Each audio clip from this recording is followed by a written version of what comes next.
Hello and a warm welcome to one and all. We at Muvi would like to thank each one of you for taking out time and joining us for the September webinar. If you can move the slides. Yes. Thank you. My name is Aditya and I'm the Corporate Communication Manager at Muvi and I'll be a host today. A note to our viewers, I would request everyone to make a note of your queries and post them in the Q&A chat box only. We will address them later at the end of the session. Now, before we begin, I would like to take the opportunity to give you a quick overview of Muvi. Founded in 2011, Muvi is headquartered in New York and was founded with the vision to disrupt the global video and audio streaming market. Today, we stand as one of the leading players in the streaming platform service space, while our twist with time has led us to the development of multiple products with several more in the pipeline. Our key product, Muvi One, offers an end-to-end solution to launch your own customizable, agile, and scalable OTT streaming and live platforms with zero coding. Now, let's get on with today's webinar. The OTT industry has experienced massive growth over the years and is expected to reach over $210 billion by 2026. Taking its position as a mainstream entertainment method for most people, the industry has also been trying to tackle some privacy challenges. While illegal downloading of movies and series is one of the main problems of streaming platforms are confronted with, a new challenge has emerged that online programs are experiencing when it comes to protecting their content. With the subscription-based economy gaining popularity, one of the main issues many providers are now facing is the sharing of login details with families and friends, also known as account sharing or subscription mooching. Let's take the US market for example. According to a study conducted by codecutting.com, there are roughly 215 million American adults who use streaming platforms. 1 of 4 are borrowing account logins from people who live outside their homes. The average moocher borrows logins of 1 or 2 accounts, which equates to nearly 86 million mooched accounts. The platforms that people are mooching most in 2022 are HBO Max and Disney Plus, followed by Netflix and Amazon Prime. This results in streaming platforms to lose out on an estimated of $2.3 billion in subscription fees. With such negative impacts on the overall earnings, password sharing is thus the biggest concern for content providers and distributors now. So much so that companies like Netflix are revisiting their monetization strategy in order to curb this menace. In April 2022, Netflix launched a new scheme in 3 pilot countries, Peru, Chile, and Costa Rica, where extra charges were levied upon households who allowed people to use their login details to watch content outside their homes. While this strategy might help Netflix to generate more revenue in some countries, a survey held in US revealed that such measures could lead to subscribers going ahead and just canceling their accounts. While such stats will keep on fluctuating as companies try to put new monetization methods and people find loopholes in them, let's look at how you can tackle password sharing and safeguard your OTT platform. So without further ado, I would like to welcome today's guest speaker, Pradyumna Kumar Tripathi from Muvi's product team. Pradyumna is a part of Muvi's product management division as an app feature and user management product management. He is responsible for the UI UX enhancement of the product, including the website and CMS. His expertise lies in OTT, solving complex authentication and onboarding problems. His experience in building complex features for B2B industries and has a knack for solving customers' needs. Over the years, he has worked as a product and concept ideator, market researcher, analytics specialist, and implementation expert, and has a deep inclination towards these tasks. With time, he has built products from scratch that has helped enterprises scale up the businesses better. With this, I would like to call upon him and thank him for taking your time for conducting this informative webinar. Thank you, Pradyumna. Now over to you. Yeah, thank you. Thank you, Aditya, for the lovely introduction. So today's webinar topic is how to tackle the password sharing and safeguarding your OTT platform. So after the pandemic, there is a paradigm shift in the OTT industry. So within the paradigm shift, we have the such problem of security issues and with the login ID and password. So with that things, around 37% organization have that cyber attack in the place. So we need to safeguard that OTT, that password sharing and the login and registration issues. So I'm deep diving with the topic. So the challenges we faced in the OTT industry, the traditional password and user ID mechanism is irrelevant to this industry. So earlier in the traditionally we do the password, match the password with the user ID, and then authenticate that user to consume the content. But it seems irrelevant to the OTT segment, like there is many user data over the platform. So we need to safeguard that identity theft. So to tackle that, we have different solution for to safeguard the registration and login process. Right now, the main concern is the frictionless registration and login process. Now the OTT platform have the neck-to-neck competition in the digital media. So the friction should be minimum, and the stringent, like within that friction, we maintain the authentication stringiness, so that we can compel both. So right now the switch, a user can switch the OTT industry, like OTT platform frequently. There are many platforms under same umbrella. So they frequently switch if the friction is high, the login and registration friction is high. So for that, we have the multi-authentication, multi-factor authentication and adaptive authentication have a chance to minimize that theft, misuse of data and identity theft. So we have the solution, like I earlier mentioned, the frictionless overall registration process is required in this industry, and within that we need to maintain that stringiness in the registration and login process. So for that we need have different solution on the authentication basis, like single sign-on, social login, multi-factor authentication with OTPs, and with the biometric and Face ID. And the last one is the payment authorization third-party application. Not only in the login and registration process, we authenticate the user during the subscription payment. So that is the pivotal point we to gain the customer data. So in that things we also need that multi-factor authentication. So basically we the single sign-on is a service enabled for the user for multiple application under the same credential. Like I have a multiple web application and Android application under the same brand name, but my user login in one application and have access all other platform, like other web application and under same umbrella. So we just check one login credential and access them the other platform. So identity provide for the three basic needs of the single sign-on is the service provider, identity provider, and token. Service provider are the application and web application or Android application or iOS.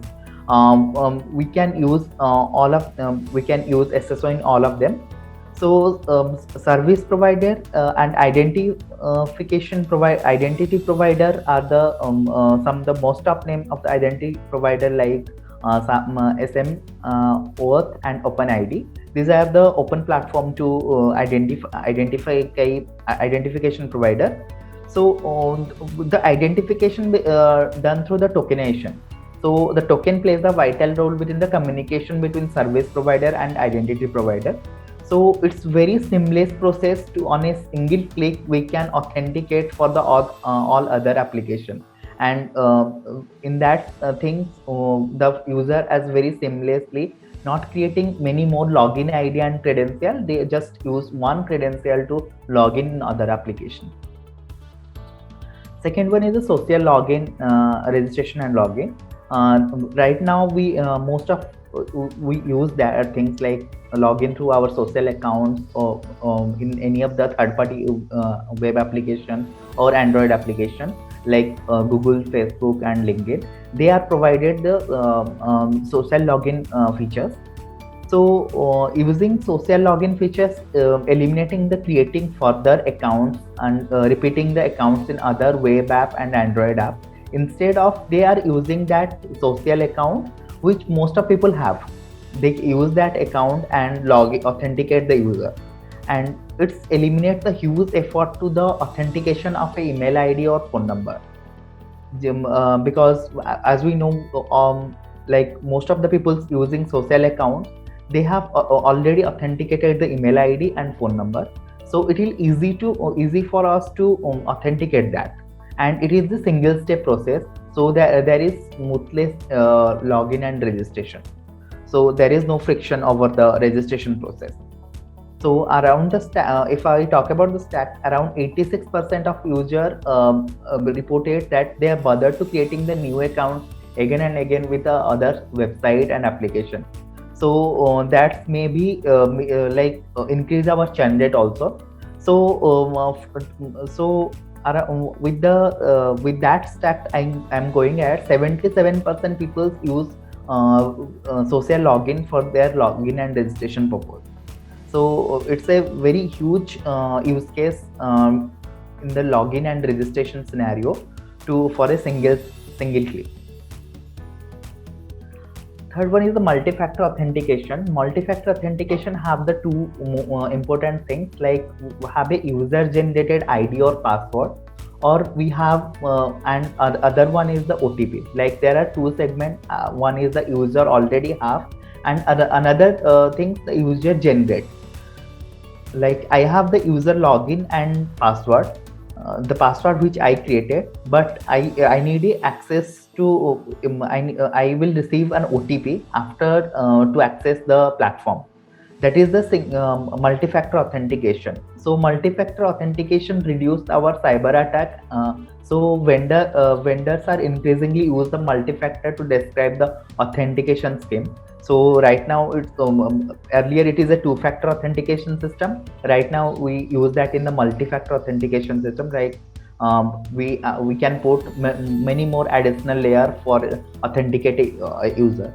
So basically, this multi-factor authentication used in a system like RBAC, role-based access model. Like I have I am a store owner. I have a CMS. So I have the crew of team who are in the content. We are uploading the content. I have the account section. I have the marketing section. So they can use the login. They have the different logins ID, and they access that part only of the CMS. So in that thing, we need the two-factor authentication as the user ID, login ID and password, and one more is the OTP. Or other than OTP, there is a CAPTCHA or like biometric authentication also. So more focused to the social login. Social login is they are not only user friendly to the user, end user, but also the enterprise customers who are giving the services. So the email is already verified to the third-party application like Facebook, Google, and Apple, and many more. So we no need to re-verify the email ID. So we get the genuine email ID to track the lead, or to chase that lead. And if we use that thing, then the conversion rate will be higher. And after that, the access is to user profile. Like in social media, we also known that is it's track all the information like user location, interest, birthday, etc. So we can use that data to personalize the content to our user, and to make more personalized our marketing channel. And there is the profiles to be updated. Like we all know, we update our profiles, and often in Facebook, in like Google, and we already we often update our profile. So social login ensure that we have accurate information about yours. So there is no need of the spamming and kind of thing. So it will be if there is spamming, but it will be very minimal. And the most important is the one-click return experience. So whenever we registered any website, we like even in second login, we need a single click. We just navigate to the home page. So that experience is very viable in social login, where if I re-log in the website or application, I just click once um, uh, uh, the login authentication, and I navigate to my home screen. Because we mostly we logged in our social network in our devices, so there is no need of to again login ID, provide the login ID, credential, and all the things. So it will be very convenient to user to to use social login. And lastly, we discuss about the benefits of the SSO and social login. Like we discussed, the end user experience is really enhanced if we use this kind of login, multi-factor authentication, social login, SSOs. They highly enhance the user experience. Then the single sign-on form, like we know that if we maintain the frictionless registration process, we may be not tracking that data much. So there is maybe the marketing fall. So on that point, the social sign in and SSO is very helpful. Like on single click, we get all the data of the user, and we authenticate that user. So it will be win-win situation for all that. Like we like the store owner and the user also. And we have a centralized auditing and reporting, so there is no need to be reposit the like login credential in another DB like database or another central server. So there is already a central server, we just trace that data and use that for our authentication process. So it's very convenient to our like backend team or backend software. And it's also improved the developer productivity, and it's make the software very lightweighted. So it's ultimately enhance and the productivity also. So multi-factor authentication not only support the registration login, but also support the payment. The payment gateway, when we have the subscribe model, there are multiple payment gateway we use. The authentication process should be stringent to which customer payment and the bifurcation between them. So the multi-factor authentication is very useful in that scenario. And last one is it's also reduce the IT cost. Like if we use the password and email ID password, there is chance of the higher phone call like to the support team, the password reset and all kind of things. But for the SSO and singles like social sign-on, it is very convenient for them. And we will move towards our demo. So I'm just sharing the demo. Like in Muvi, we have all the system in place. Like in our CMS, we can manage all the login functionality for our end user. So we have the user features. In user features, you have a registration login. So we can manage all the registration login like mobile with OTP, enable OTP. We can add the one more authentication of mobile number over that. We can add mobile with a registration with OTP only, and multiple like combination of this. So apart from that, we can use the social login also. We have a social network integration over here. We can able to log in with the Facebook. We can customize that any other third-party social media application. So it is like in Facebook, we just have a minimal data of that store owner, and we can go through like we can enable the Facebook integration. So after that, we have also the SSO. The SSO features is the SSO have an integration, SSO integration. We can use, we have already different SSO already integrated. We can use the third party or any other app. We have the enable, we have the SSO capability. We can integrate that on a customized basis, and we already have this much up to already integrated over here. So with the minimal entries, with a minimal place, minimal information, we can activate the SSO on it. So I just go to navigate to the front end. So in registration, we have the single one-click registration over Facebook or Chromecast. Like this is the SSO one. This is the social login one. So this is how convenient we provide the registration process. Yeah, that is the end of the demo. Yeah.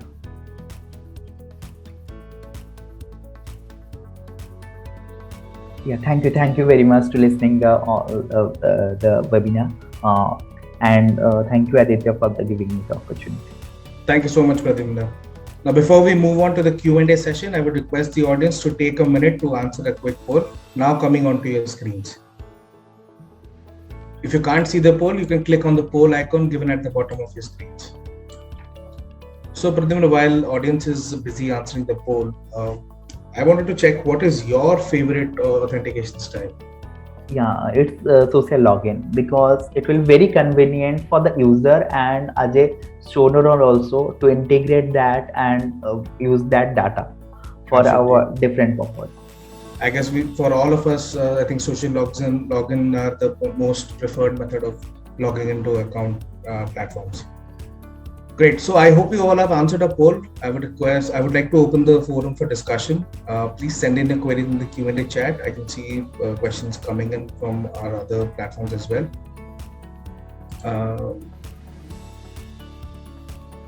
So if you can move the slide. Yeah. We appreciate you for taking out time today to attend the session. As a small token of appreciation, we are giving out a small informative brochure for you to view later. The link of the handout will now appear on your screens. So let's start with the Q&A session. So the first question we received is, does privacy authentication process benefit the OTT industry? Yeah, definitely the authentication process is benefit the OTT industry, because in OTT industry also we kept so much of data and the user behavior. So that identification need to be authenticated, and that identification need to be secure to like data scraping and all the things. So it will very important for the OTT platform also. Right. The next question is, why should I go for MFA, multi-factor authentication, if sub-profile creation feature can partially resolve my password sharing functionality issue? Yeah, definitely. The sub-profile features is like serving the one family or a close friend circle, not the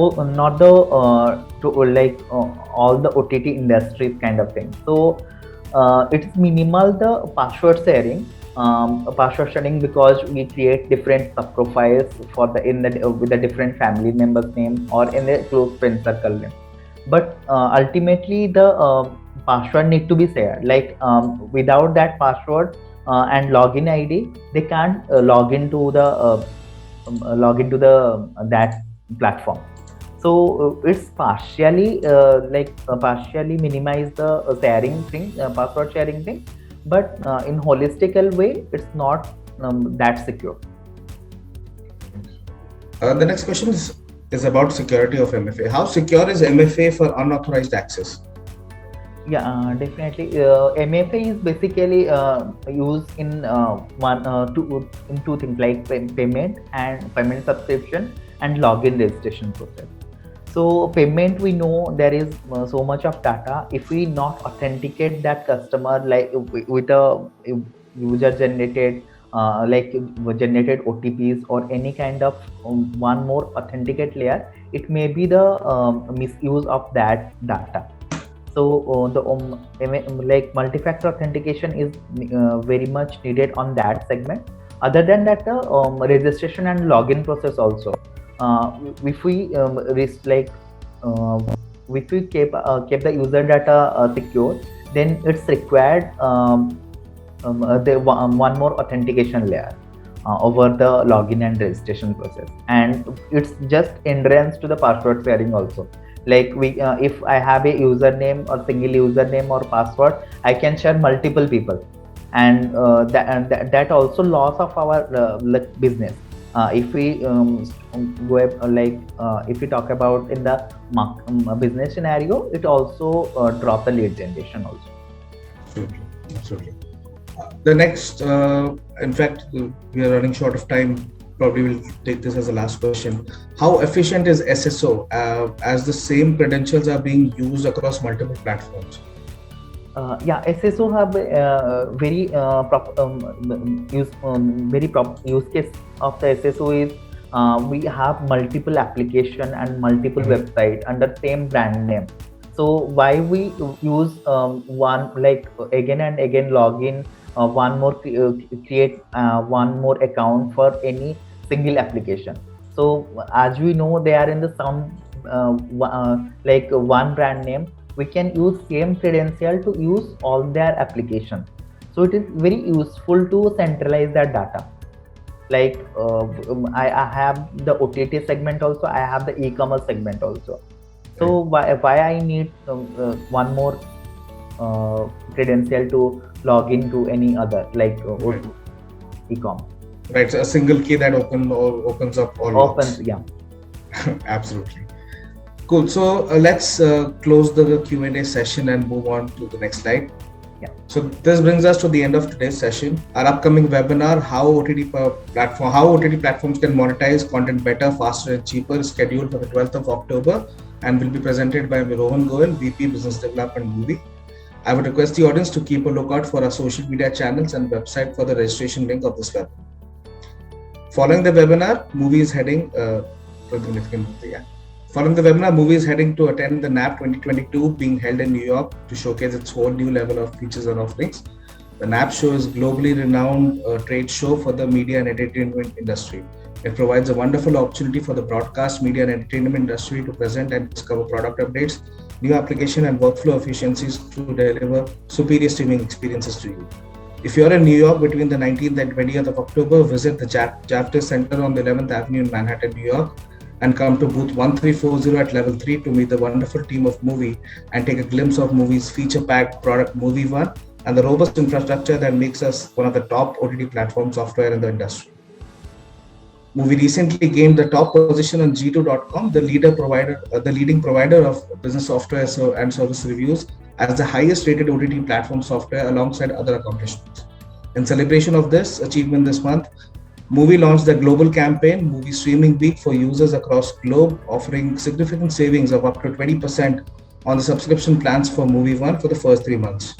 This offer is in addition to the already available 14-day free trial, along with 30 minutes of onboarding sessions. To avail the offer, users can use the promo code MovieWeek20 on the Muvi website to sign up for any of our standard, professional, and enterprise plans for 3 months and get straight 20% off on the platform fees. The offer is valid from 5th September until the 18th of September 2022. I would like to thank you once again for giving us this opportunity to bring you more of such informative webinars. And thank you, Pradyumna, for taking out time and taking us through this interesting topic. This is your host, Aditya, signing off until next time. Thank you, Ajit.